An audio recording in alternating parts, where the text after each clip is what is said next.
ISRMന്റെ പുതിയൊരു വീഡിയോയിലേക്ക് എല്ലാവർക്കും സ്വാഗതം. ഇന്ന് നമ്മുടെ കൂടെ ഉള്ളത് ഡോക്ടർ അജയൻ വർഗീസ് സാറാണ്. ISRMന്റെ ഡയറക്ടറാണ്. സെക്സ് എന്ന് കേൾക്കുമ്പോൾ പലപ്പോഴും അഴിയ എന്ന് പറഞ്ഞു പോകാറുണ്ട്.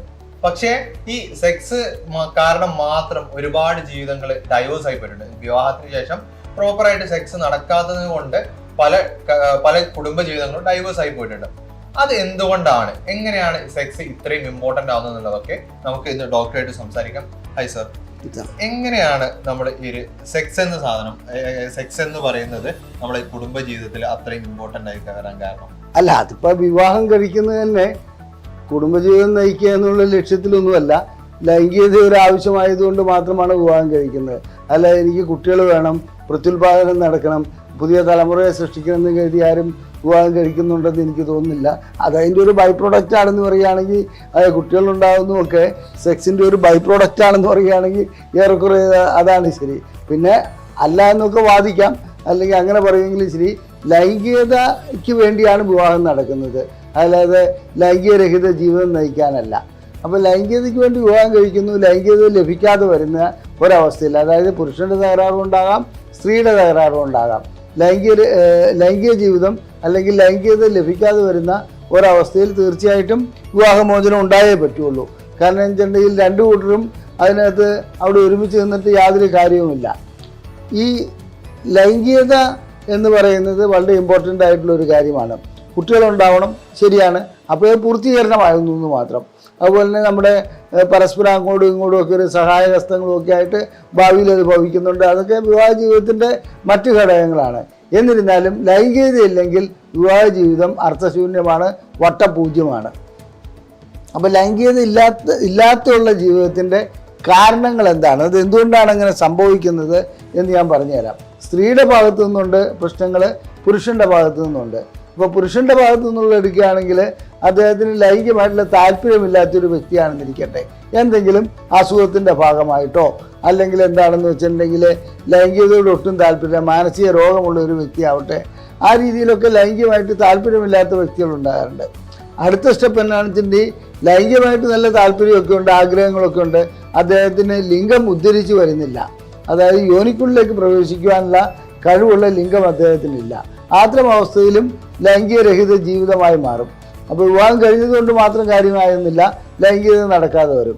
ഇനി ശീഘ്രസ്ഖലനം, വളരെ പെട്ടെന്ന് തന്നെ സ്ഖലനം സംഭവിക്കുക, അതായത് യോനിമുഖത്തേക്ക് ലിംഗം വരുന്നതിന് മുമ്പ് തന്നെ ശുക്ലവിസർജനം നടക്കുകയാണെങ്കിൽ ലൈംഗികരഹിത ജീവിതമായി അത്.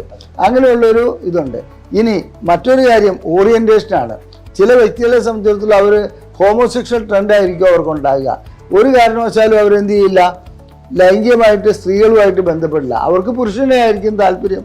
അതവർ വീട്ടുകാരുടെ നിർബന്ധത്തിന് വഴങ്ങിയോ അല്ലെങ്കിൽ സാഹചര്യങ്ങളുടെ സമ്മർദ്ദം മൂലമോ ഒരു വിവാഹം കഴിച്ചു എന്ന് മാത്രം.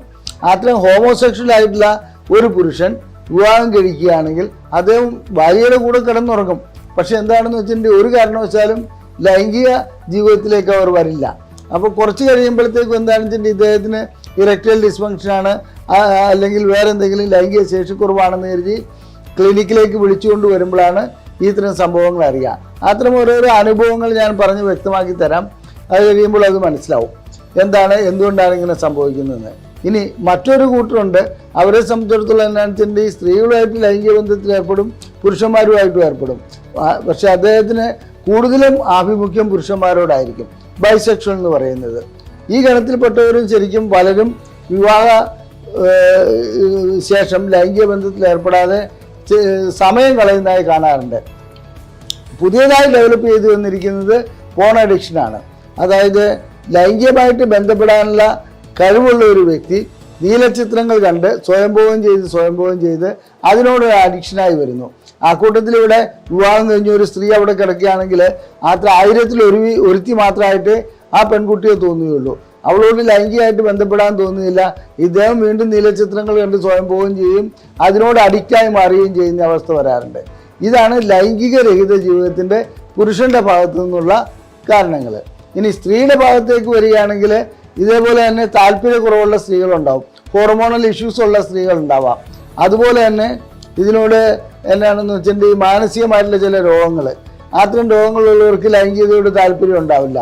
ഇനി ചില സ്ത്രീകളിൽ കണ്ടുവരുന്നത് എന്നാണെന്ന് വെച്ചിട്ടുണ്ടെങ്കിൽ വളരെ കൂടുതലായിട്ട് കണ്ടുവരുന്നതാണ് എന്താണ് വെച്ചാൽ ഈ വൃത്തി, അതായത് ലൈംഗികത ഏർപ്പെടുക എന്ന് പറഞ്ഞൊരു വൃത്തികെട്ട കാര്യമാണ്. അതുകൊണ്ട് ലൈംഗികമായിട്ട് ബന്ധപ്പെടാൻ അവർ വിമുഖത കാണിക്കുന്ന ഒരവസ്ഥ. അതുകൂടാതെ ഏറ്റവും പ്രധാനപ്പെട്ടത് സ്ത്രീകളിൽ കണ്ടുവരുന്നത് വജൈനസ്മസ് ആണ്.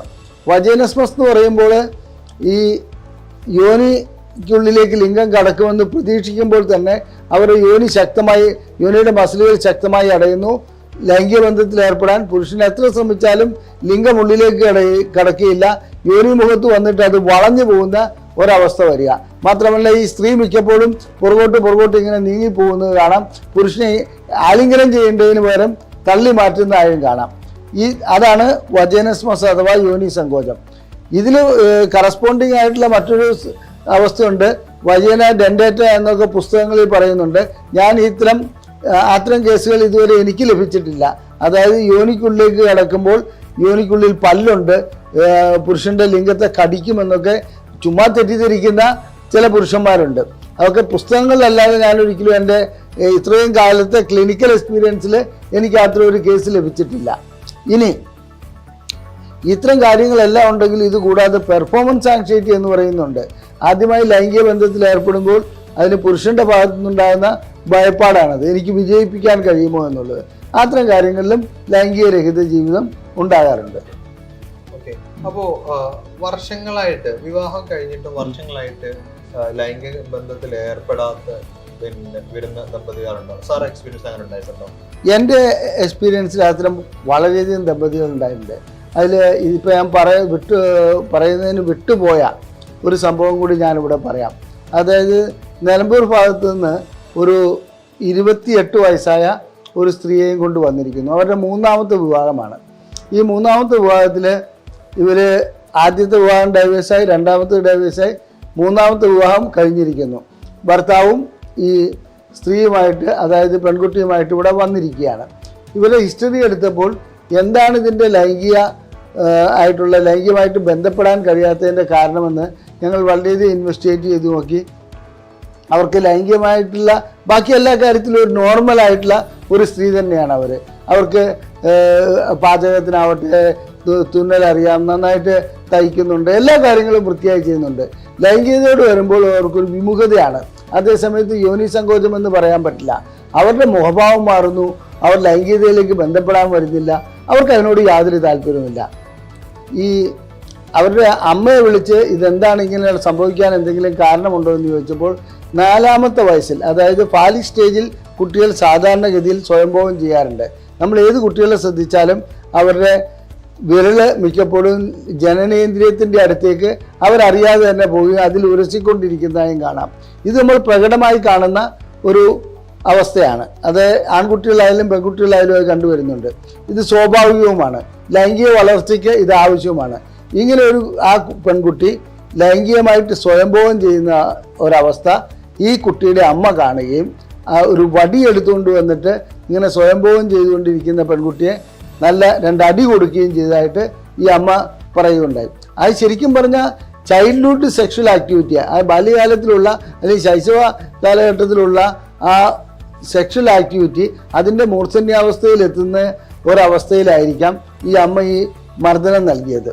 ആ മർദ്ദനത്തോടുകൂടി അവരുടെ തലച്ചോറിൽ ഒരു പ്രത്യേക തരത്തിലുള്ള ആഘാതമേക്കുകയാണ്. അതിനുശേഷം അവർക്ക് ലൈംഗികതയോടൊരു വെറുപ്പ് അനുഭവപ്പെട്ടിട്ടുണ്ട്. കുട്ടിയുടെ മനസ്സിൽ ഈ ഓർമ്മയില്ല ഇങ്ങനൊരു സംഭവം ഉണ്ടായതായിട്ട്. അപ്പോൾ ഇത് ഹിസ്റ്ററി എടുത്തു, ഇതെല്ലാം ചെയ്തു. പക്ഷേ ഇത്തരം കാര്യങ്ങൾ ചികിത്സിച്ച് മാറ്റുക എന്ന് പറയുന്നത് വളരെ ദുഷ്കരമാണ്. അതുകൊണ്ട് രക്ഷിതാക്കളോട് എനിക്ക് പറയുവാനുള്ളത്, ഏതെങ്കിലും കുട്ടികൾ ആ പ്രായത്തിൽ, അതായത് 3 വയസ്സ് മുതൽ 6 വയസ്സ് വരെയുള്ള പ്രായത്തിൽ സ്വയംഭോഗം ചെയ്യുകയോ എന്തെങ്കിലും ചെയ്യുകയാണെങ്കിൽ അതിനെ പബ്ലിക് സ്പേസിലല്ലെങ്കിൽ, അതായത് മറ്റാളുകൾ കാണുന്നില്ലാത്ത അവസ്ഥയിലാണെങ്കിൽ അതിനെ അവഗണിക്കുന്നതാണ് നല്ലത്. അത് അവരുടെ ചീത്തയായി പോവുക അങ്ങനെയുള്ള കാര്യങ്ങളൊന്നും നിങ്ങൾ ചിന്തിക്കേണ്ട വിഷയമില്ല. അത് ലൈംഗിക വളർച്ചയ്ക്ക് ആവശ്യമുള്ള ഒരു കാര്യമാണെന്ന് മനസ്സിലാക്കുക. ആ പെൺകുട്ടിയെ 3ാമത് വിവാഹം കഴിച്ച വ്യക്തിയുമായിട്ട് കൗൺസിലിംഗ് ചെയ്തു, എല്ലാ കാര്യങ്ങളും ചെയ്തു, പല രീതിയിലുള്ള മാർഗങ്ങൾ നോക്കിയെങ്കിലും അത് വീണ്ടും വിവാഹമോചനത്തിലെത്തുകയാണ് ഉണ്ടായത്. കാരണം ഇത് വളരെ ശ്രദ്ധയോടുകൂടി ക്ഷമയോടുകൂടി മുമ്പോട്ട് കൊണ്ടുപോകേണ്ട ഒരു കേസാണ്. അതിന് കാത്തു നിൽക്കാനത്രം ഒരു പുരുഷനെ സംബന്ധിച്ചിടത്തോളം കഴിഞ്ഞോളണമെന്നില്ല. അദ്ദേഹത്തിന് അതിന് തയ്യാറല്ലായിരുന്നു. അത് ഡൈവേഴ്സിലേക്ക് എത്തി. പിന്നീട് അവർക്ക് എന്ത് സംഭവിച്ചു എന്നുള്ളത് ഞങ്ങൾക്കറിയില്ല. അവർ വീണ്ടും ചികിത്സയ്ക്ക് വന്നിട്ടുമില്ല. ഓക്കെ, അപ്പോൾ നമുക്ക് ഇതുപോലുള്ള ഒരുപാട് ആളുകളുണ്ട്. അപ്പോൾ യഥാർത്ഥത്തിൽ നമ്മുടെ കുടുംബജീവിതത്തിൽ ഈ സെക്സിന്റെ പ്രാധാന്യം എന്താണ്? സെക്സിൻ്റെ പ്രാധാന്യം എന്ന് പറഞ്ഞിട്ടുണ്ടെങ്കിൽ, നമ്മളൊരു കമ്പ്യൂട്ടർ വാങ്ങിക്കഴിഞ്ഞാൽ അത് ഓണാക്കി വെച്ചു നമ്മൾ കുറേ പ്രോഗ്രാംസ് ഒക്കെ ചെയ്ത് കുറച്ച് കഴിഞ്ഞാൽ നമ്മൾ ഒന്നിൽ റീസ്റ്റാർട്ട് ചെയ്യണം, അല്ലെങ്കിൽ റിഫ്രഷ് ചെയ്യണം. സെക്സ് അത്രേ ഉള്ളൂ. എന്ന് പറഞ്ഞാൽ നമ്മുടെ ബ്രെയിനിൽ എപ്പോഴും മറ്റ് ചിന്തകളും കാര്യങ്ങളും എല്ലാം വരുന്നുണ്ട്. അപ്പോൾ ബ്രെയിനിൽ ഇതിനെ എന്നാണെന്ന് വെച്ചിട്ടുണ്ടെങ്കിൽ ഒന്ന് റീസ്റ്റാർട്ട് ചെയ്യുന്ന ഒരു പ്രോസസ്സാണ് സെക്സ്. അതില്ലെങ്കിൽ എന്നാണെന്ന് വെച്ചിട്ടുണ്ടെങ്കിൽ കമ്പ്യൂട്ടർ എങ്ങനെ തകരാകുന്നു, കമ്പ്യൂട്ടർ എങ്ങനെ സ്ലോ ആവുന്നു, അതേപോലെ തന്നെ നമ്മുടെ ബ്രെയിനും സ്ലോ ആവുന്നു, നമുക്ക് ദേഷ്യം കൂടുതലാവുന്നു, പ്രവൃത്തികളിൽ കോൺസെൻട്രേഷൻ ഇല്ലാതെ വരുന്നു. മാത്രമല്ല സെക്സ് ഉണ്ടെങ്കിൽ നമ്മുടെ ഇമ്മ്യൂണിറ്റി കൂടുന്നുണ്ട്.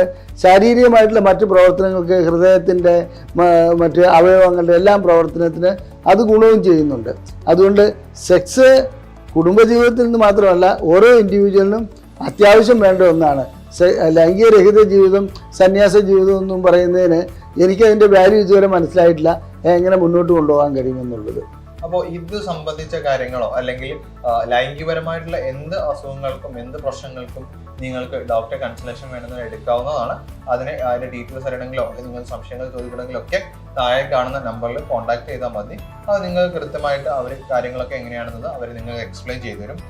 ഇനി നമുക്ക് വീഡിയോയിലേക്ക് തന്നെ കിടക്കാം. സർ, നമ്മളെ ഇപ്പോൾ ഈ ലൈംഗികത ഇല്ലെങ്കിൽ വിഷയങ്ങൾ പറഞ്ഞു, നമ്മുടെ ലൈഫിൽ ഉണ്ടാകുന്ന പ്രശ്നങ്ങളൊക്കെ പറഞ്ഞു. എന്തുകൊണ്ടാണ് ഇങ്ങനെ ഒരു പുരുഷനാണെങ്കിലും സ്ത്രീക്കാണെങ്കിലും, പ്രത്യേകിച്ച് നമ്മൾ പുരുഷന്മാരുടെ കാര്യം തന്നെ എടുക്കാം, എന്തുകൊണ്ടാണ് പുരുഷന്മാർക്ക് ഈ ലൈംഗികതയോടുള്ള ഒരു താല്പര്യം നഷ്ടപ്പെടുന്നത്?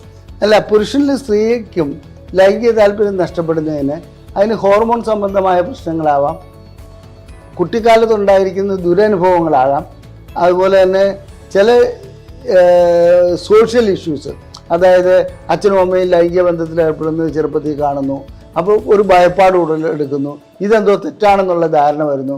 പിന്നെ കൂടുതലായിട്ടും എന്നാണെന്ന് വെച്ചിട്ടുണ്ടെങ്കിൽ ചില മത പഠനങ്ങളിൽ ലൈംഗികത തെറ്റാണെന്ന് പഠിപ്പിക്കുന്ന ചില മതങ്ങളുണ്ട്.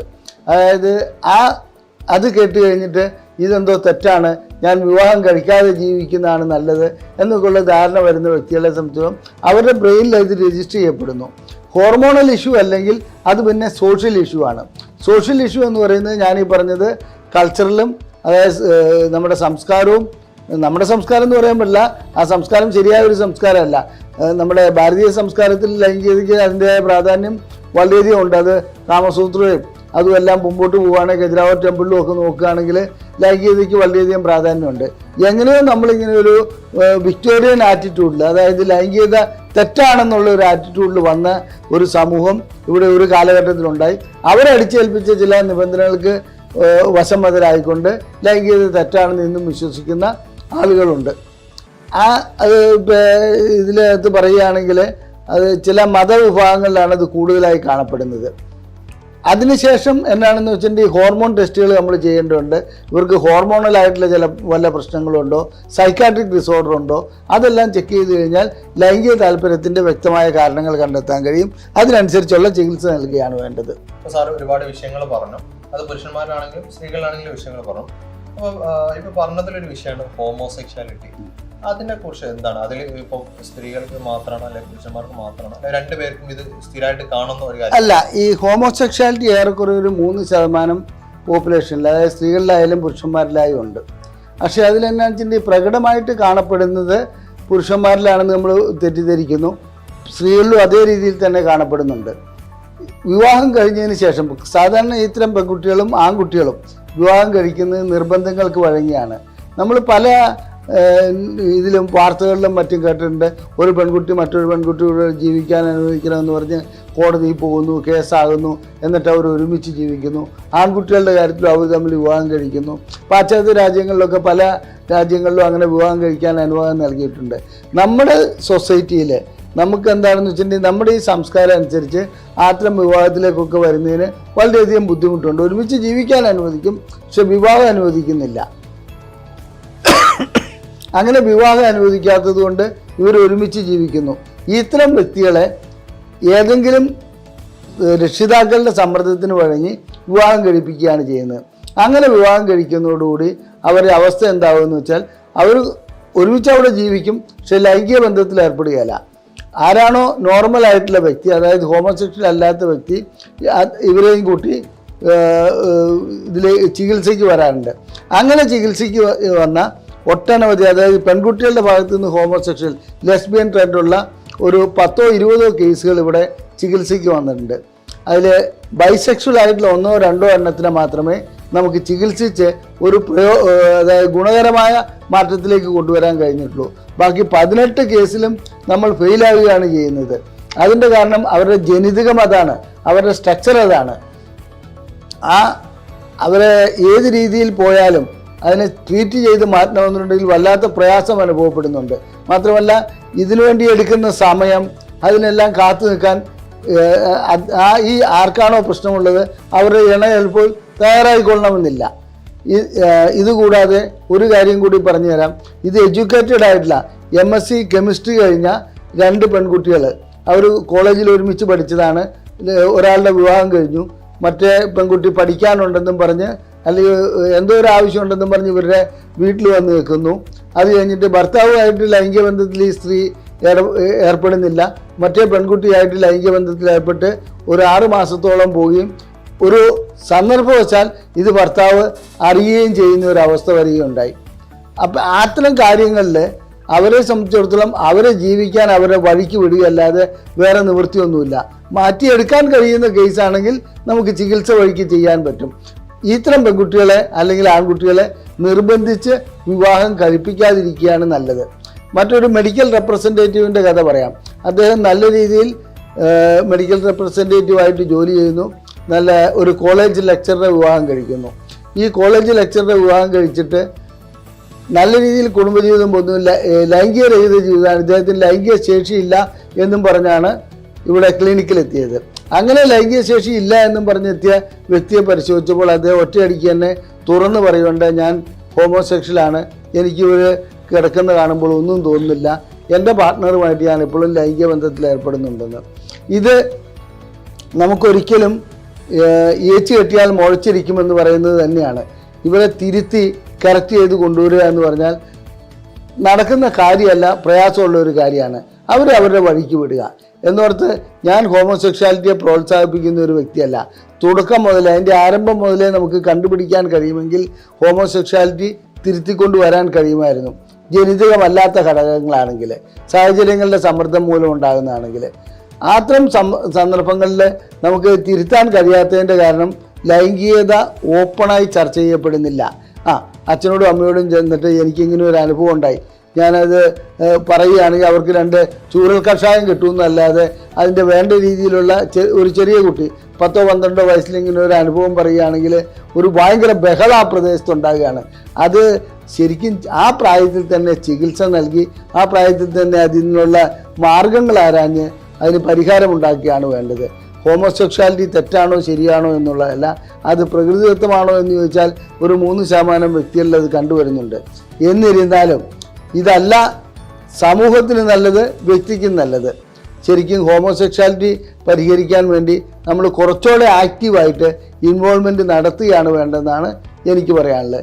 അവസരങ്ങൾ സൃഷ്ടിച്ച് ഒരുത്തനെ തീരാ കാര്യത്തിലേക്ക് മുക്കിയിടുന്നതിനേക്കാളും നല്ലത് തുടക്കത്തിൽ തന്നെ അതിനെ രക്ഷിക്കാൻ നോക്കുകയാണെങ്കിൽ അത് നന്നായിരിക്കും. ഇപ്പോൾ സാറ് പറഞ്ഞതിൽ എനിക്കൊരു സംശയം ചോദിക്കാനുള്ളത്, നമ്മൾ പലപ്പോഴും ഈ വൈവാഹിക ബന്ധം അല്ലെങ്കിൽ സെക്ഷൽ ലൈഫിലൊക്കെ പറയുന്ന കേട്ടിലാണ് ഈ പ്രീ മാരിറ്റൽ കൗൺസിലിംഗ്. അതായത് എന്താണ് എന്നുള്ളത് അതിനെ കുറിച്ചുള്ള അറിവില്ലാത്തത് കൊണ്ട് പലപ്പോഴും ആളുകൾ മിസ്കൺസെപ്റ്റ് വെച്ചിട്ട് ഈ പറഞ്ഞ സാറ് നമ്മുടെ മുമ്പ് വീഡിയോസിലൊക്കെ നമ്മൾ സംസാരിച്ചിട്ടുണ്ടായിരുന്നു, ലിംഗത്തിന്റെ വലിപ്പം അല്ലെങ്കിൽ ലിംഗത്തിന്റെ വണ്ണം, ആ ഒരു കാര്യങ്ങൾ അല്ലെങ്കിൽ ഒരുപാട് സമയം മണിക്കൂറുകളും ഇപ്പൊ ഫീമെയിലൊക്കെ ഉണ്ടാവുന്ന വിഷയങ്ങളാണ്, മണിക്കൂറുകളോളം സെക്സ് ചെയ്യാന്നുള്ളതൊക്കെ. ഇതൊക്കെ പലപ്പോഴും കാണുന്നത് കുട്ടികളെ എഫക്ട് ചെയ്യുന്നില്ല, കാണുന്നതാണെങ്കിലും തീർച്ചയായിട്ടും ഉണ്ട്. ഇതിലെ പ്രശ്നം എന്താണെന്ന് വെച്ചിട്ടുണ്ടെങ്കിൽ ഈ പ്രീമാരിറ്റൽ കൗൺസിലിംഗ് ക്രിസ്ത്യൻ സഭകളിൽ പല കേന്ദ്രങ്ങളിലും അത് നടത്തി വരുന്നുണ്ട്. ചില സഭകളിൽ അത് നിർബന്ധവുമാണ് വിവാഹം കഴിക്കണം എന്നുണ്ടെങ്കിൽ. അത് മതാചാരപ്രകാരമുള്ളതാണ് കൂടുതലും നടക്കുന്നത്. ലൈംഗികമായിട്ടുള്ള കാര്യങ്ങളും അവരവിടെ കൗൺസിൽ ചെയ്യുന്നുണ്ട്, ഇല്ല എന്നല്ല.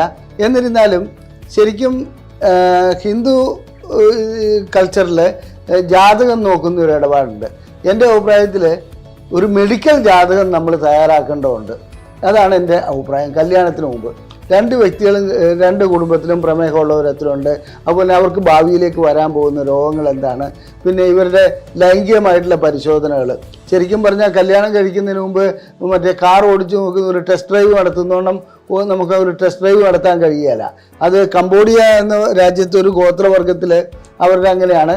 അതായത് അവർ ടെസ്റ്റ് ഡ്രൈവ് നടത്തിയതിന് ശേഷമാണ് വിവാഹം കഴിച്ചിരുന്നത്.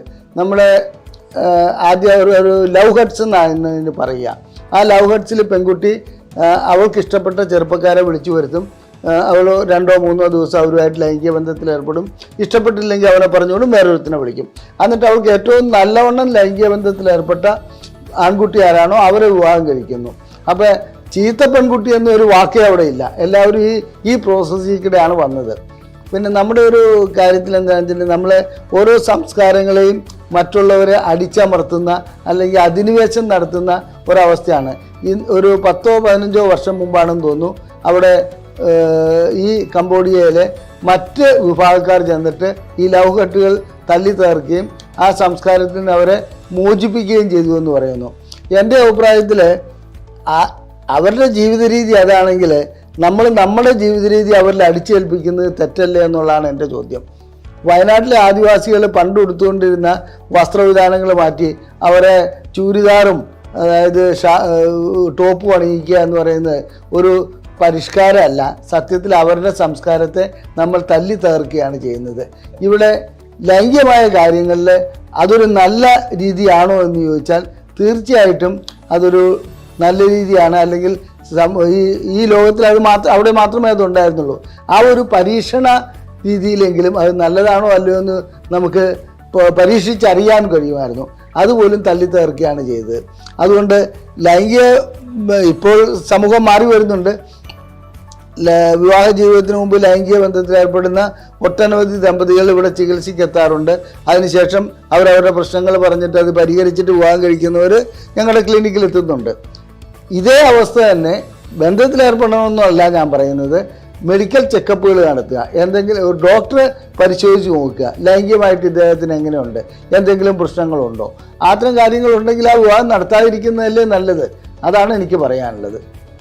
അപ്പൊ സാർ നമ്മളെ ഈ ഞാൻ നേരത്തെ പറഞ്ഞ ബ്ലൂ ഫിലിം അത് അവരെ ഏത് രൂപത്തിലാണ് അവർക്ക് എഫക്ട് ഈ വിവാഹത്തിന് ശേഷമുള്ളത് എങ്ങനെയാണ് അത് അവരെ എഫക്ട് ചെയ്യുന്നത്? ഇവിടെ ബ്ലൂ ഫിലിം എന്ന് പറയുമ്പോൾ പണ്ട് സമ്പന്നർ മാത്രം അല്ലെങ്കിൽ എന്നാ കുറച്ചുകൂടെ കഴിവുള്ളവർ മാത്രമായിരുന്നു വല്ല CD-യും VD-യും VCR-ഉം ഒക്കെ ഇട്ട് ഇതൊക്കെ കണ്ടുകൊണ്ടിരുന്നത്. അല്ലെങ്കിൽ അതിനു മുമ്പ് എന്നാ വെച്ചിട്ടുണ്ടെങ്കിൽ ആ രീതിയിലുള്ള അതായത് പ്രൊജക്ടറും കാര്യമൊക്കെ ഉള്ള അത്രയ്ക്ക് വലിയ സമ്പന്നരായിരുന്നു. ഇന്ന് ഏത് കൊച്ചുകുട്ടിയുടെ കയ്യിലും ആൻഡ്രോയിഡ് ഫോണുണ്ട്. ഈ ആൻഡ്രോയിഡ് ഫോൺ എന്ന് പറയുന്നത് സാധാരണ ഇതിൽ നമ്മുടെ 3 വയസ്സായ കുട്ടി പോലും അതെടുത്തിട്ട് കളിച്ചുകൊണ്ടിരിക്കും. അച്ഛനും അമ്മയും തലേദിവസം രാത്രിയിൽ കണ്ട ബ്ലൂ ഫിലിം ഇവരുടെ ലിങ്കിലേക്ക് വരും. അത് കഴിഞ്ഞിട്ട് അത് വെച്ച് കണ്ടിട്ട് കുട്ടികളിപ്പോൾ വളരെ ലൈംഗികമായിട്ടുള്ള സാക്ഷരതയല്ല നിരക്ഷരത നേടിയിട്ടുണ്ട്. കാരണം ബ്ലൂ ഫിലിമിൽ നിന്ന് കാണുന്നതെല്ലാം ശരിയാണെന്നുള്ള ഒരു ധാരണയിൽ ഇന്ന് പലരും ജീവിക്കുന്നുണ്ട്. അത് ഞാൻ നേരത്തെ സൂചിപ്പിച്ച പ്രീമച്വർ ഇജാക്കുലേഷൻ്റെ അതായത് സമയം എന്ന് പറഞ്ഞാൽ എത്ര കിട്ടണം, സമയം 5 മിനിറ്റാണോ 10 മിനിറ്റാണോ, ആ ഒരു ചോദ്യത്തിൽ ഇത് 1 മണിക്കൂർ സാറേ എനിക്ക് 15 മിനിറ്റ് സമയം കിട്ടുന്നുള്ളൂ എന്ന് പറഞ്ഞ് പല വ്യക്തികളും ഞങ്ങളെ സമീപിക്കാറുണ്ട്. അത് 15 മിനിറ്റ് എന്ന് പറയുന്നത് കിട്ടുന്നതിൻ്റെ സാധാരണ കിട്ടുന്നതിൻ്റെ ഒരു ഇരട്ടിയാണത്. ആ അവസ്ഥയിൽ ഈ ബ്ലൂ ഫിലിമുകൾ സൃഷ്ടിക്കുന്ന അതായത് ചില ധാരണകളുണ്ട്, ഇതിങ്ങനെയാണ് അതങ്ങനെയാണെന്നുള്ളത്. അത്തരം ഇതിൽ ബ്ലൂ ഫിലിം സ്ഥിരമായി കണ്ടുകൊണ്ടിരിക്കുകയും അത് വെച്ചിട്ട് സ്വയംഭോഗം ചെയ്യുകയും ചെയ്യുന്ന കുറേ വ്യക്തികളുണ്ട്. അവരെ സംബന്ധിച്ചിടത്തോളം എന്താണെന്ന് വെച്ചിട്ടുണ്ടെങ്കിൽ തൻ്റെ ഭാര്യ എന്ന് പറയുന്നത് ഞാൻ നേരത്തെ സൂചിപ്പിച്ചോണം പല സ്ത്രീകളിലും ഒരുത്തി അവളുടെ നഗ്നത കണ്ടാൽ ഇദ്ദേഹത്തിന് ലൈംഗികത ഉണ്ടാവില്ല.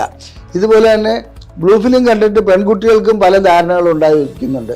ഭർത്താവിൻ്റെ ലിംഗം ഇത്രത്തോളം വരണം, ഭർത്താവിൻ്റെ ലിംഗം സാധാരണ രീതിയിലുള്ള ഒരു ലിംഗം കണ്ടാൽ അവളെ സംബന്ധിച്ചിടത്തോളം അത് പോരാ, അടുത്ത ഡൈവേഴ്സ്, അല്ലെങ്കിൽ അതുകൊണ്ട് ലൈംഗിക ബന്ധത്തിൽ ഏർപ്പെടാതിരിക്കുക. ഇത്തരം പല കാര്യങ്ങളും ഈ ബ്ലൂ ഫിലിം സൃഷ്ടിക്കുന്നുണ്ട്. പിന്നെ ഗ്രൂപ്പ് സെക്സ്, അതുപോലെ പല സംഗതികളും അതിനകത്ത് സൃഷ്ടിച്ചിട്ട് വിവാഹത്തിന് ശേഷം ഇത്തരം കൺസെപ്റ്റുകൾ വെച്ച് പുലർത്തുകയാണെങ്കിൽ അവരെ സംബന്ധിച്ചിടത്തോളം ആ കൺസെപ്റ്റിന് അടിമയാകുകയാണെങ്കിൽ അവർക്ക് വേണ്ട രീതിയിലുള്ള ലൈംഗിക ബന്ധത്തിലേക്ക് പോകാൻ കഴിയാത്ത അവസ്ഥ കണ്ടുവരുന്നുണ്ട്. അതിന് തീർച്ചയായിട്ടും കൗൺസിലിങ്ങും മറ്റു രീതിയിലുള്ള ചികിത്സയും വഴിക്ക് അതിനെ മാറ്റിയെടുക്കാൻ കഴിയും. അതെ, നമ്മൾ ഇങ്ങനത്തെ ഒരുപാട് വിഷയങ്ങളുണ്ട്. അത് ഈ പറഞ്ഞ പോലെ ഇത് മാത്രമല്ല, നമ്മുടെ സെക്സിൽ അല്ലെങ്കിൽ നമ്മുടെ കുടുംബജീവിതത്തിൽ ഇതുപോലുള്ള ഒരുപാട് വിഷയങ്ങൾ ഉണ്ടാവും. ഇത് ചിലപ്പോൾ ഉദാഹരണത്തിന്റെ പ്രശ്നങ്ങളായിരിക്കാം, അല്ലെങ്കിൽ നേരത്തെ പറഞ്ഞ പോലെ പ്രീമച്വർ ശീഘ്രസ്ഖലനം എന്ന് പറയുന്ന ഒരു അവസ്ഥ ഉണ്ടായിരിക്കാം. അത് ഒരുപാട് പ്രശ്നങ്ങൾ നമ്മുടെ ഈ ജീവിതത്തെ നമ്മളെ കുടുംബജീവിതത്തെയും ബാധിക്കാറുണ്ട്. അപ്പോൾ ഇങ്ങനെയുള്ള നിങ്ങൾ എന്തെങ്കിലും കാരണത്തിൽ ബുദ്ധിമുട്ടുന്ന ആളുകളാണെങ്കിൽ നിങ്ങൾക്ക് ഏറ്റവും അടുത്തുള്ള ഒരു നല്ല ഒരു എക്സ്പീരിയൻസ് ആയിട്ടുള്ള ഒരു ഡോക്ടറെ അടുത്തോ അല്ലെങ്കിൽ അതിൽ പിന്നെ നല്ലപോലെ റിസർച്ച് ചെയ്ത് നടത്തിയ ഒരു ഡോക്ടറെ അടുത്ത് പോയിട്ടോ അല്ലെങ്കിൽ ഒരു ക്ലിനിക്കിൽ പോയിട്ടോ മാത്രമേ നിങ്ങൾ ചെയ്യാൻ പാടുള്ളൂ. ഇതിനുള്ള ഒരു ട്രീറ്റ്മെന്റ് എടുക്കാൻ പാടുള്ളൂ, അല്ലെങ്കിൽ അതിനുള്ള ചെക്കപ്പ് ചെയ്യാൻ പാടുള്ളൂ. അപ്പോൾ അതല്ലെങ്കിൽ അതിന്റെ ഒരുപാട് കോംപ്ലിക്കേഷൻ നമ്മുടെ ക്ലിനിക്കിൽ തന്നെ ഒരുപാട് ആളുകൾ ഇതുപോലെ എവിടെയെങ്കിലുമൊക്കെ പോയിട്ട് പറ്റിക്കപ്പെട്ടിട്ട് വരാറുണ്ട്. അപ്പോൾ നിങ്ങൾ പോകുന്ന സ്ഥലം കൃത്യമായിട്ട് റെഫർ ചെയ്തിട്ട് അതിനെക്കുറിച്ച് പഠിച്ചിട്ട് മാത്രം പോകാം. അപ്പോൾ നിങ്ങൾക്ക് ഇവിടെ നമ്മൾ ISRM നിങ്ങൾക്ക് കൺസൾട്ടേഷൻ വേണമെന്നുണ്ട്, അല്ലെങ്കിൽ അജയൻ സാറെ കൺസൾട്ടേഷൻ വേണമെന്നുണ്ടെങ്കിൽ താഴെ കാണുന്ന നമ്പറിൽ കോൺടാക്ട് ചെയ്താൽ മതി. അതിന്റെ കൃത്യമായിട്ട് ഡീറ്റെയിൽസ് ഒക്കെ അറിയാൻ എന്തെങ്കിലും നിങ്ങൾക്ക് താഴെ കാണുന്ന നമ്പറിൽ വാട്സപ്പ് ആയിട്ടോ അല്ലെങ്കിൽ നോർമൽ കോൾ ആയിട്ടോ ചെയ്ത് ചോദിക്കാവുന്നതാണ്. നമുക്ക് ഇനി ബാക്കിയുള്ള ഒരു കാര്യങ്ങളിലേക്ക് കടക്കാം. സർ, യഥാർത്ഥത്തിൽ ഒരു നല്ല രീതിയിൽ സെക്സിൽ ഏർപ്പെടണമെന്നുണ്ടെങ്കിൽ ഈ പുരുഷന്റെ ലിംഗത്തിന്റെ വലിപ്പം, വണ്ണം, അതിന് എന്തെങ്കിലും ക്രൈറ്റീരിയാസ് ഉണ്ടോ?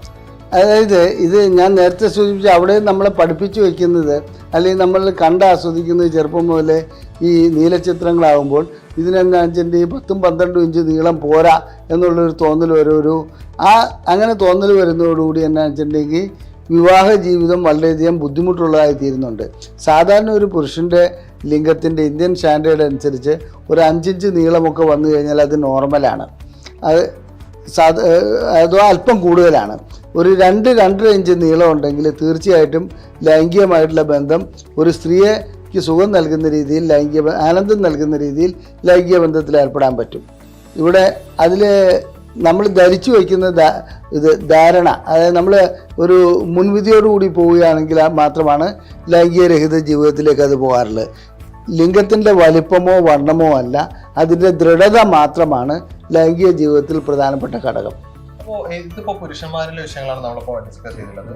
സ്ത്രീകളിൽ എങ്ങനെ ഉണ്ടാകുന്ന ബുദ്ധിമുട്ടുകൾ എന്തൊക്കെയാണ്? സ്ത്രീകളിൽ ഞാൻ ഹോമോസെക്ഷാലിറ്റിയെ കുറിച്ച് പറഞ്ഞു, അതേപോലെ തന്നെ ലൈംഗിക താല്പര്യമില്ലായ്മയെക്കുറിച്ച് പറഞ്ഞു. ഇതിലും പ്രധാനപ്പെട്ട ഒരു സംഭവമാണ് സ്ത്രീകളിൽ കാണപ്പെടുന്ന യോനി സങ്കോചം അഥവാ വജൈനസ്മസ്. എന്താണ് ഈ യോനി സങ്കോചം എന്ന് ചോദിച്ചാൽ അതൊരു സൈക്കോളജിക്കൽ ഡിസോർഡറാണ്. ഗൈനക്കോളജി ആയിട്ട് അതിനൊരു ബന്ധവുമില്ല.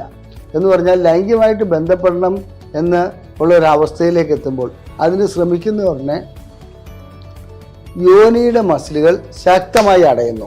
അങ്ങനെ ശക്തമായി അടയുന്നതുകൊണ്ട് ഒരു മുട്ടുസൂചി പോലും അതിൻ്റെ ഉള്ളിലേക്ക് കടക്കില്ലാത്ത അവസ്ഥ വരുന്നു.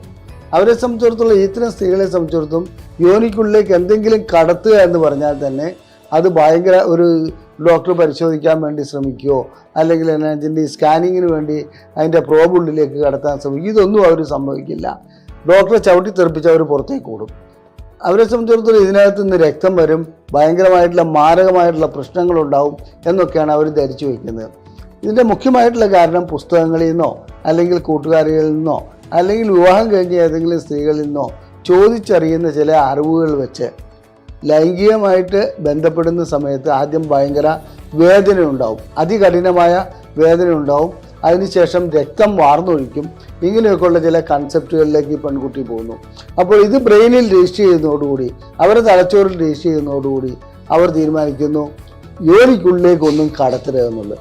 അതവരുടെ സ്വന്തം തീരുമാനം അവരുടെ ഉപബോധ മനസ്സിലേക്ക് വരികയാണ്. നമ്മളുടെ കണ്ണിലേക്ക് ഒരു കൈ കൊണ്ടുവരികയാണെങ്കിലോ ഒരു കമ്പ് കൊണ്ടുവരികയാണെങ്കിലോ നമ്മൾ കണ്ണറിയാതെ അടയ്ക്കുന്നത് പോലെ തീർച്ചയായിട്ടും അവരുടെ യോനിയുടെ മസിലുകൾ അടഞ്ഞ് മുറുകുന്നു. ഇങ്ങനെ യോനിയുടെ മസിലുകൾ അടഞ്ഞ് മുറുകുന്നതോടുകൂടി ലൈംഗികമായിട്ട് അവർക്ക് ബന്ധപ്പെടാൻ കഴിയാതെ വരുന്നുണ്ട്. ഞങ്ങളെ സംബന്ധിച്ചിടത്തോളം ഇത്തരം 8 വർഷം ലൈംഗിക ബന്ധത്തിൽ ഏർപ്പെടാതെ ഇരുന്ന ദമ്പതികൾ ഇവിടെ വന്നിട്ടുണ്ട്. 8 വർഷം, ഏറ്റവും കൂടുതൽ 12 വർഷമാണ്. അപ്പോൾ 8 വർഷം ലൈംഗിക ബന്ധത്തിൽ ഏർപ്പെടാതിരുന്ന ഇത്തരം ദമ്പതികൾ വന്നപ്പോൾ അവരുടെ കാര്യങ്ങൾ തിരക്കിയപ്പോൾ, അതായത് അവരെ സംബന്ധിച്ചിടത്തോളം സഹോദരൻ്റെ ഭാര്യയിൽ നിന്നാണ് ഈ പെൺകുട്ടിക്ക് അറിവ് കിട്ടിയത്. അത് ഏതാണ്ട് ഒരു 2 3 വയസ്സിൻ്റെ വ്യത്യാസമേ ഉള്ളൂ. അപ്പോൾ ഇങ്ങനെ ആദ്യമായിട്ട് ചോര വന്നു, ഭയങ്കര ബഹളം ഉണ്ടായി, അതാണ് ഇങ്ങനെയാണ്, വേദന ഉണ്ട്, അങ്ങനെയാണ് ഇങ്ങനെയാണെന്നൊക്കെ പറഞ്ഞ് അത് ആ ധാരണ അവരിൽ നിന്ന് മാറുന്നില്ല. ഇവർക്കിപ്പോൾ 28 വയസ്സായി, 18 വയസ്സിൽ കല്യാണം കഴിഞ്ഞതാണ്, എന്നിട്ടും ലൈംഗികമായിട്ട് ബന്ധപ്പെടാൻ കഴിയുന്നില്ല. അപ്പോൾ അതിനുള്ള ചികിത്സ, കൗൺസിലിങ്ങും അതുപോലെ തന്നെ ഡയലേറ്ററി തെറാപ്പിയും ഇവിടെ നിന്ന് ചെയ്ത് അവരിപ്പോൾ 2 കുട്ടികളുമായിട്ട് ജീവിക്കുന്നുണ്ട്, വളരെ സന്തോഷത്തോടെ ജീവിക്കുന്നുണ്ട്.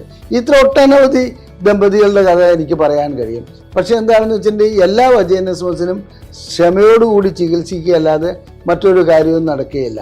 പിന്നെ ചില വ്യക്തികളിൽ എങ്ങനെയാണെന്ന് വെച്ചിട്ടുണ്ടെങ്കിൽ അതിൽ ഉടലെടുക്കുന്ന ഒരു പ്രത്യേകതയുണ്ട്. ഇത് ചികിത്സിക്കുക എന്ന് പറയുമ്പോൾ എന്തെങ്കിലും മരുന്ന് കൊടുത്തിട്ടോ അല്ലെങ്കിൽ കുറേ ഉപദേശം കൊണ്ടോ ചികിത്സിച്ച് മാറ്റാമെന്നുള്ളത് ഒരിക്കലും നടക്കുന്ന കാര്യമല്ല. ഡയലേറ്ററി തെറാപ്പിക്ക് ഡയലേറ്ററി തെറാപ്പി വേണം. ബോധവൽക്കരണം കൊണ്ട് ബോധവൽക്കരണം അതിൻ്റെ കൂട്ടത്തിൽ ആവശ്യമാണ്. ഞാനൊരു കാര്യം പറയാം, നീന്തൽ പഠിച്ചിട്ട് വെള്ളത്തിൽ ഇറങ്ങാൻ കഴിയില്ല. വെള്ളത്തിലിറങ്ങിയാൽ മാത്രമേ നീന്തൽ പഠിക്കാൻ കഴിയുള്ളൂ. ഇതാണ് വജൈനിസമസിൻ്റെ കാര്യത്തിൽ. അതായത് അവരുടെ യോനിക്കുള്ളിലേക്ക് ഒന്നും കടത്താതെ, അതായത് നമ്മൾ കുറേ ഉപദേശങ്ങൾ കൊടുത്തിട്ട് നിങ്ങൾ പോയി ബന്ധപ്പെട്ടോ എന്ന് പറഞ്ഞാൽ ഞാൻ ബന്ധപ്പെടാമെന്ന് പറയും, പിറ്റേ ദിവസവും തിരിച്ച് അതുപോലെ തന്നെ വരും. അതുകൊണ്ട് പ്രൊസീജിയർ വഴിക്ക് മാത്രമേ അതിനെ മാറ്റിയെടുക്കാൻ കഴിയുള്ളൂ. അതാണ് യോനി സങ്കോചത്തിനുള്ള ചികിത്സ. അപ്പോൾ ഞാൻ ഇതിലൊരു സംശയം ചോദിക്കുകയാണ്. നമ്മുടെ മാസ്റ്റർബേഷൻ ലേഡീസിലാണെങ്കിലും ജെൻസിലാണെങ്കിലും പുരുഷന്മാരും സ്ത്രീകളിലാണെങ്കിലും മാസ്റ്റർബേഷൻ ചെയ്യുന്നത് നമ്മുടെ ഈ ഒരു ലൈംഗിക താല്പര്യം കുറയും? അല്ല, ആ ചോദ്യം മറ്റൊരു രൂപത്തിൽ ചോദിക്കാം. മാസ്റ്റർബേഷൻ ചെയ്ത് അതിനോടൊരു അഡിക്ഷൻ വരാറുണ്ടോ? അഡിക്ഷൻ വന്നതിന് ശേഷം വിവാഹം കഴിച്ചാലും മാസ്റ്റർബേഷനിലേക്ക് തന്നെ പോകുന്ന ഒരു അവസ്ഥ വരാറുണ്ടോ? അതാണ് ഈ ടോപ്പിക്കിൽ നമുക്ക് പറ്റുന്നൊരു ചോദ്യം. ശരിയാണ്, മാസ്റ്റർബേഷൻ ചെയ്യുകയാണെങ്കിൽ അതിനോട് കൂടുതൽ ആനന്ദം ലഭിക്കുന്ന ചില വ്യക്തികളുണ്ട്. അവരെ സംബന്ധിച്ച് വിവാഹം കഴിഞ്ഞ് കഴിഞ്ഞാൽ നമ്മുടെ ഈ ഹോമോസെക്ഷാലിറ്റി ഇത് പറഞ്ഞോണം ഓറിയൻറ്റേഷനിൽ വീണ്ടും മാസ്റ്റർബേഷനിലേക്ക് തന്നെ പോകുന്ന ഒരവസ്ഥ കാണുന്ന ചില വ്യക്തികൾ, വളരെ കുറഞ്ഞ വ്യക്തികളുണ്ട്. അവർക്ക് ഞങ്ങൾ സാധാരണ രീതിയിൽ മ്യൂച്വൽ മാസ്റ്റർബേഷനിലേക്കാണ് അവരെ ഞങ്ങൾ ട്രീറ്റ്മെൻറ്റ് വഴിക്ക് കൊണ്ടുവരുന്നത്. മ്യൂച്വൽ മാസ്റ്റർബേഷനിലേക്ക് ഇവരെ സംബന്ധിച്ചിടത്തോളം ഒരു കെമിസ്ട്രി വർക്ക് ചെയ്യുകയും വീണ്ടും ലൈംഗിക ബന്ധത്തിലേക്ക് കൊണ്ടുവരാനും കഴിയാറുണ്ട്. ചില വ്യക്തികൾക്ക് മാസ്റ്റർബേഷൻ എന്ന് പറഞ്ഞാൽ പുരുഷന്മാരെ സംബന്ധിച്ചിടത്തോളം, സ്ത്രീകളുടെ മാസ്റ്റർബേഷൻ പിന്നെ ആ രീതിയിൽ കണ്ടിട്ടില്ല, കമന്ന് കിടന്നിട്ട് വെറുതെ ബെഡിലേക്ക് ഇങ്ങനെ ഉരച്ചുകൊണ്ടിരിക്കുന്ന ഒരു അവസ്ഥ വരാറുണ്ട്. ഇത്തരം വ്യക്തികളെ സംബന്ധിച്ചിടത്തോളം അവർക്ക് സ്ത്രീയുമായിട്ട് ലൈംഗിക ബന്ധത്തിൽ ഏർപ്പെടാൻ ബുദ്ധിമുട്ട് വരാറുണ്ട്. അവർക്ക് ബിഹേവിയർ തെറാപ്പി വഴിക്ക് നമുക്ക് അതിനകത്ത് മാറ്റം വരുത്താൻ പറ്റും. സ്ത്രീകൾക്ക് മാസ്റ്റർബേഷൻ വളരെയധികം അഡിക്റ്റ് ആയിട്ടുള്ള ചില സ്ത്രീകളുണ്ട്. അവരെ സംബന്ധിച്ചിടത്തോളം ലിംഗം യോനിക്കുള്ളിൽ കടക്കുമ്പോൾ ലഭിക്കുന്നതിനേക്കാൾ കൂടുതൽ സുഖം ആ രീതിയിലുള്ള ലൈംഗിക ബന്ധങ്ങളായിരിക്കും. അതും ചികിത്സ വഴിക്ക് മാറ്റിയെടുക്കാവുന്നത് മാത്രമേ ഉള്ളൂ. കാരണം അവിടെ ഞാൻ ഈ മ്യൂച്വൽ മാസ്റ്റർബേഷൻ്റെ തിയറി ഉപയോഗിച്ചിട്ട്, ആ മെത്തേഡ് ഉപയോഗിച്ചിട്ട് അതിനെ മാറ്റിയെടുത്തിട്ടുണ്ട്. അപ്പോൾ ഇപ്പോൾ നമ്മളിപ്പോൾ ഇതുവരെ പറഞ്ഞിട്ടുണ്ടായിരുന്നത് ഒരു വിവാഹത്തിന് ശേഷം നമ്മൾ സെക്സിന്റെ പ്രാധാന്യം അത് നടക്കാതിരിക്കാനുള്ള കാരണങ്ങളാണ്. ഇപ്പോൾ നല്ല രൂപത്തിലുള്ള ഒരു ഫാമിലി ലൈഫ് പോകണമെന്നുണ്ടെങ്കിൽ ഒരു നല്ലൊരു ലൈംഗിക ജീവിതവും അതിൽ വളരെ ഇമ്പോർട്ടൻ്റ് ആണ്. നല്ലൊരു ലൈംഗിക ജീവിതത്തിന്റെ ഒരു കുറച്ച് ലക്ഷണങ്ങൾ അല്ലെങ്കിൽ അവർക്ക് ആളുകൾക്ക് കുറച്ചും കൂടെ ഒന്ന് ഇതൊക്കെയാണ് എന്ന് അറിയാൻ പറ്റില്ല. അതിലെ പ്രധാനപ്പെട്ട കാര്യം എന്താണെന്ന് വെച്ചിട്ടുണ്ടെങ്കിൽ, ഏറ്റവും അടിസ്ഥാന പ്രശ്നം എന്താണെന്ന് വെച്ചിട്ടുണ്ടെങ്കിൽ ഇണയെ മനസ്സിലാക്കുക എന്നുള്ളതാണ്. ഇണയ്ക്ക് ഏത് രീതിയിലുള്ള ഉത്തേജനമാണ്, എങ്ങനെയാണ് ഉത്തേജനം ഉണ്ടാക്കാൻ കഴിയുക എന്നുള്ളത് നോക്കുക. ചിലപ്പോൾ നല്ലൊരു വസ്ത്രം ധരിച്ച് വരിക, ചിലപ്പോൾ ഹാഫ് ഡ്രസ് ഇട്ട് വരിക, ചിലപ്പോൾ എന്നാ വെച്ചിട്ടുണ്ടെങ്കിൽ നല്ലൊരു സംഗീതം കേൾക്കുക, അതല്ലെങ്കിൽ എന്നാ വെച്ചിട്ടുണ്ടെങ്കിൽ നല്ല രീതിയിലുള്ള ഒരു ആഹാരം ഉണ്ടാക്കി കൊടുക്കുക. അല്ലെങ്കിൽ സ്ത്രീകളെ സംബന്ധിച്ചിടത്തോളം ആണെങ്കിൽ അവരൊരു ചായ ഇട്ട് കഴിഞ്ഞാൽ ഈ ചായ ഒന്നിനും കൊള്ളില്ല എന്നൊന്ന് പറഞ്ഞാൽ മതി, അന്ന് അവർക്ക് ലൈംഗികമായിട്ട് ബന്ധപ്പെടാൻ കഴിയില്ല. അതേസമയത്ത് ഒട്ടും കൊള്ളില്ലാത്ത ചായയാണെങ്കിൽ നന്നായിട്ടുണ്ടല്ലോ എന്ന് പറഞ്ഞാൽ ലൈംഗികത ചിലപ്പോൾ ഓട്ടോമാറ്റിക്കായിട്ട് വരും. ഞാൻ നുണ പറയണമെന്ന് തന്നെയാണ് പറഞ്ഞത്. കാരണം സ്ത്രീകളെ സംബന്ധിച്ചിടത്തോളം അവർക്ക് പ്രശംസ ആവശ്യമാണ്. പുരുഷനെ സംബന്ധിച്ചിടത്തോളം സ്ത്രീയുടെ ചില ചലനങ്ങൾ, അതുപോലെ തന്നെ കുസൃതികൾ, ഇതൊക്കെ ചിലപ്പോൾ ആകർഷണമായി മാറാം. അത് ഏത് രൂപത്തിലാണ്, എങ്ങനെയാണെന്നുള്ളത് നമുക്ക് ഒറ്റയടിക്ക് പറയാൻ കഴിയില്ലെങ്കിലും നല്ല വൃത്തിയും മെനയുമായിട്ടുള്ള വസ്ത്രധാരണവും അതുപോലെ തന്നെ അതിനകത്തുള്ള പ്രചോദനങ്ങളും ആവശ്യമായി വരാറുണ്ട്. ഇനി ചില പുരുഷന്മാരെ സംബന്ധിച്ചിടത്തോളം ഓറൽ സെക്സിൽ താല്പര്യം ഉണ്ടാവും, ചിലർക്ക് മറ്റു രീതിയിലുള്ള സെക്സിൽ താല്പര്യം ഉണ്ടാവും. അത് താല്പര്യമില്ലാത്ത ഒരിണയിൽ അത് അടിച്ചേൽപ്പിക്കാൻ നിന്ന ലൈംഗിക ജീവിതം കുളമാകും. അതേസമയം താല്പര്യമുള്ളവർക്ക് അത് എന്തുമാകാം. അതാണ് എനിക്ക് പറയാനുള്ളത്.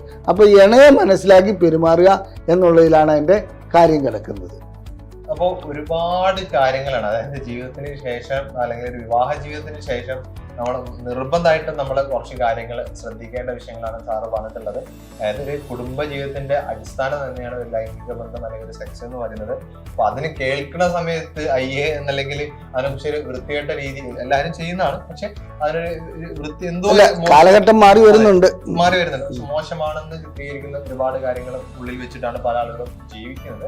അത് വേണ്ട, അതിനൊരു പ്രായമോ ഒരു പരിധിയോ ഇല്ല എന്നുള്ളത് തന്നെയാണ് നമ്മൾ സാർ എക്സ്പീരിയൻസ് സാറ് പറഞ്ഞു തന്നിട്ടുള്ളത്.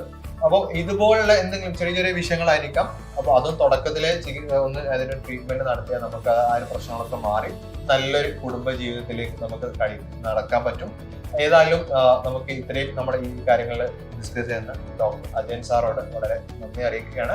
അപ്പോൾ ഇതുപോലുള്ള നമുക്ക് മറ്റൊരു വീഡിയോ നമുക്ക് വീണ്ടും കാണാം. എന്തെങ്കിലും സംശയങ്ങളോ കാര്യങ്ങളോ ഉണ്ടെങ്കിൽ താഴെ കാണുന്ന നമ്പറിൽ കോൺടാക്ട് ചെയ്യാം. അതുപോലെ സാറെ കൺസൾട്ടേഷൻ വേണമെന്നുണ്ടെങ്കിലും താഴെ കാണുന്ന നമ്പറിൽ കോൺടാക്ട് ചെയ്യാം. എവിടെയെങ്കിലും ഒരുപാട് മരുന്നുകൾ ഉണ്ട് എന്ന് കേൾക്കുന്ന ഈ സെക്ഷൽ പ്രോബ്ലങ്ങളുടെ മരുന്നുകൾ ഉണ്ട് എന്ന് കേൾക്കുമ്പോഴേക്ക് അവിടേക്ക് ഓടാതെ അതിനെക്കുറിച്ച് കൃത്യമായിട്ട് പഠിക്കുക. അവരുടെ ഡിഗ്രീസ് ആണെങ്കിലും അവരായിട്ട് ചെയ്യുന്ന രൂപമാണെങ്കിലും ഒക്കെ മനസ്സിലാക്കിയ ശേഷം മാത്രം പോവുക. അതിലേറ്റവും നമ്മൾ എപ്പോഴും ശ്രദ്ധിക്കേണ്ടത് അതൊരു ഡോക്ടർ ആവണം, അല്ലെങ്കിൽ അതിൻ്റെ ഒരു നല്ല ട്രീറ്റ്മെന്റുകൾ നൽകുന്ന ഒരു സ്ഥലമായിരിക്കണം അത് നിങ്ങൾ. കാരണം ഇത് എന്തെങ്കിലും സംഭവിച്ചാൽ അതിനേക്കാളും വലിയ കോംപ്ലിക്കേഷനിലേക്കാണ് പിന്നീട് എത്തുക. അപ്പം അതിന് മുതിരണ്ട, കൃത്യമായിട്ട് നല്ലൊരു ഡോക്ടറെയോ അല്ല അതിന് സ്പെഷ്യലായിട്ടുള്ള ഒരു സെക്സോളജിസ്റ്റായിട്ട് മാത്രം നിങ്ങൾ പോവാം. ഇപ്പോൾ നമ്മുടെ അജയൻ സാറെ കൺസൾട്ടേഷനോ കാര്യങ്ങളോ വേണമെന്നുണ്ടെങ്കിൽ താഴെ കാണുന്ന നമ്പറിൽ കോൺടാക്ട് ചെയ്താൽ മതി. അത് ഓൺലൈനായിട്ടോ ഓഫ്ലൈനായിട്ടോ ലഭിക്കുന്നതാണ്. നിങ്ങൾ കൺസൾട്ടേഷൻ നിങ്ങളെ സൗകര്യത്തിനനുസരിച്ച് കൺസൾട്ടേഷൻ എടുക്കാവുന്നതാണ്. ഏതായാലും മറ്റൊരു വീഡിയോയുമായി ഇതുപോലുള്ള മറ്റൊരു വീഡിയോയുമായി നമുക്ക് വീണ്ടും കാണാം. Thank you.